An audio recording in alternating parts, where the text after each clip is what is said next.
Кадерде yoldaşlar, ağırlı civalar. Bizim buna cevabımız bizim halkı devletimizin taşlarında birleştirmek.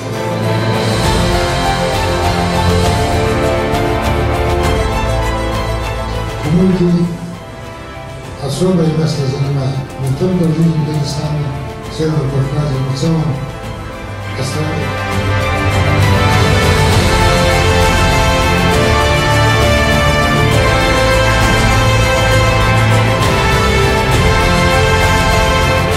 Мужчина, какого бы это возраста не был, мужчина заходит в дом и обязательно нужно пристать.